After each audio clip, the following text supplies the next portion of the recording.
That's all for our live coverage today. Thanks for following along. Here are some key links and events from the day. Trump has also just called the editor of The New York Times one of the dumbest men in journalism, and as CNN's fact-checker has noted, this is the third time in the last month he has called a prominent black journalist dumb. He has also been particularly aggressive in his attacks on women in the White House press corps during the pandemic. The president is spending Friday evening attacking his former Attorney General, Jeff Sessions. Sessions is in a race to win back his old Senate seat after falling out of favor with the president. After failing to win a knockout blow last year, he now faces a runoff in July against the former Auburn football coach Tommy Tuberville. Despite Sessions continuing to embrace Trumpism on the trail, his old boss has continued the attacks. A helpful fact-check of Trump's tweet tonight. And our past coverage of his Senate campaign. In these extraordinary times, The Guardian's editorial independence has never been more important. Because no one sets our agenda, or edits our editor, we can keep delivering quality, trustworthy, fact-checked journalism each and every day. Free from commercial or political bias, we can report fearlessly on world events and challenge those in power. Your support protects The Guardian's independence. We believe every one of us deserves equal access to accurate news and calm explanation. No matter how unpredictable the future feels, we will remain with you, delivering high-quality news so we can all make critical decisions about our lives, health and security, based on fact, not fiction. Support The Guardian from as little as $1 and it only takes a minute. Thank you. The Guardian's Mario Corin reports today on the devastating impacts on California's native Hawaiian and other Pacific Islander communities. The coronavirus is tearing through native Hawaiian and other Pacific Islander communities in California, fanning long-standing health disparities and killing community members at a higher rate than any other racial group in the state. Data from California's Department of Public Health reveals that Pacific Islanders have contracted coronavirus at nearly twice the state's overall rate. As of the 17th of May, they have died from the virus at a rate 2.6 times higher than the state population, the highest death rate of any racial or ethnic group. The pattern extends beyond California. Oregon, Utah, Washington and Arkansas, where many Marshallese work in meatpacking plants, have all seen similar trends. Public health experts have often said the group's relatively small size can skew the numbers, making percentages appear outsized. But to community members and advocates, that argument obfuscates a long history of overlooked needs and health disparities. The Guardian's Vivian Ho reports on San Francisco's first sanctioned tent encampment for homeless individuals.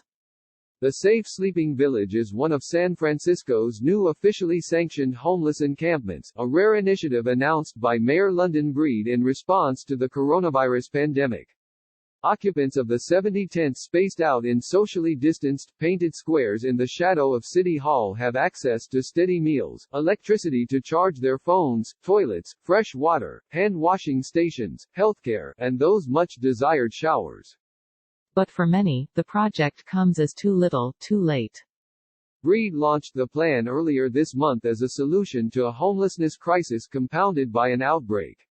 With shelters no longer taking in new guests during the pandemic and forced to reduce capacity by 76% to adhere by social distancing guidelines, the number of tents throughout the city had left by at least 71%.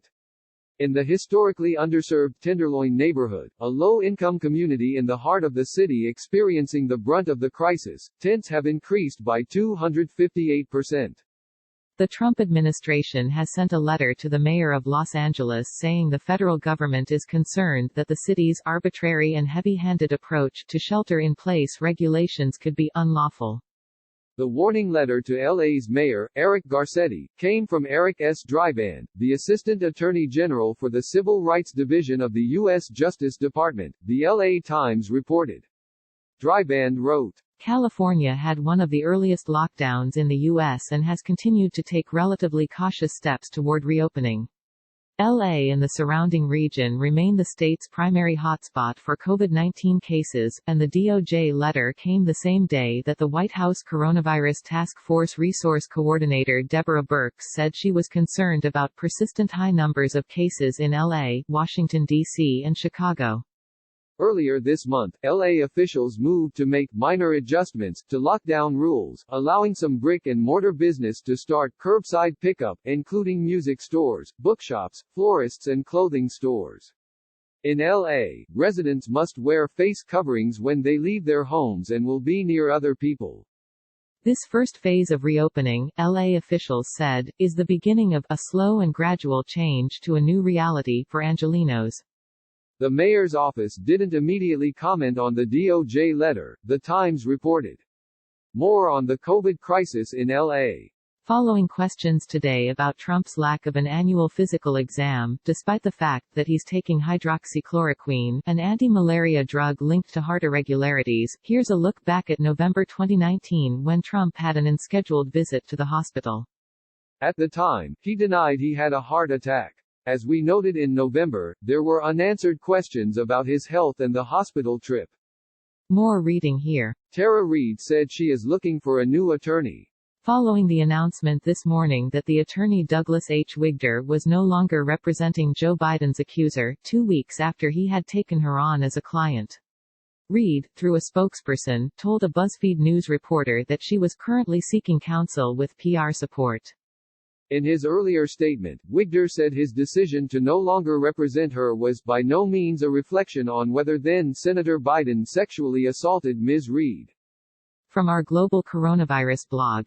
The U.S. Department of Veterans Affairs, VA, has treated 1,300 coronavirus patients with the malaria drug hydroxychloroquine, which a study has tied to an increased risk of death. The Senate Democratic leader Chuck Schumer, who received the information from the VA in response to questions he submitted on the issue, said he was deeply troubled by the data. Trump has urged use of hydroxychloroquine against the virus and recently said he has been taking it himself, despite evidence that the treatment could be harmful. A study published on Friday in the medical journal Lancet tied the drug to an increased risk of death in hospitalized patients with COVID-19. The U.S. is planning a large testing effort involving more than 100,000 volunteers and the most promising vaccine candidates in hopes of producing a safe and effective one by the end of 2020, according to a new report in Reuters. The scientists involved say they aim to take only months to complete a process that is typically completed in a 10-year time frame. Leading vaccine makers will be sharing data and other resources. Vaccine candidates that prove to be safe in initial studies will be tested in larger trials, and that process will begin in July, Reuters said. If you don't see a safety problem, you just keep going, said Dr. Larry Corey, with the Fred Hutchinson Cancer Center in Seattle, who is helping design the trials. Here's the Guardian science editor on the long road ahead in the search for an effective vaccine. Hello, Sam Levin in Los Angeles here, taking over our live coverage for the rest of the day as we head into the long weekend. Trump still hasn't completed his annual physical 6 months after he started it, and the White House is declining to explain why, according to an NBC News report. Some are raising questions about the lack of a physical after the president has continued to assert that he is taking the anti-malaria drug hydroxychloroquine as protection against coronavirus despite federal regulators warning of potentially serious, even fatal, dangers. In early March, when Trump was asked about his physical, he suggested he would complete it in the next 3 months, telling reporters, "I'm so busy, I can't do it." A study out today showed that hydroxychloroquine has increased deaths in patients treated with it in hospitals around the world. More from The Guardian's health editor, Mario Corin. A report from our West Coast office, on California Governor Gavin Newsom's reopening plans in light of Donald Trump's demand to open houses of worship. California has been approaching plans to reopen the state gingerly, but pressure is mounting as business owners, faith leaders and some county officials call on the governor to accelerate. On Friday, speaking from a veterans' home in Napa County, one that operated through a deadly influenza epidemic a century ago, Gavin Newsom said California was moving quickly but with diligence. By day's end, he said, he expects to have approved plans for 45 of 58 counties to move further into phases of reopening. Many sectors, including manufacturing, retail and restaurants, have already reopened to various degrees. Soon, every sector will be given the green light, provided it can make good on safety protocols the new reality demands. Churches and houses of worship are sure to remain a point of tension. Newsom said he and his team have been working with faith leaders to craft plans to welcome back parishioners, depending on church size and other factors. But with California just days away from releasing that guidance, Trump muddied the water, deeming houses of worship essential and threatening to override governors who don't approve.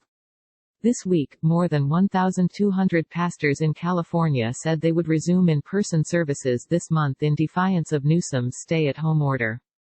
Even as case rates statewide appear to have stabilized, hospitals in Imperial County, in Southern California, are stretching resources to cope with a surge in cases. Last week, Newsom said, the county was using more than 70% of its ventilators. Plans are in motion to dispatch a 125-bed field hospital to help alleviate pressure, Newsom said.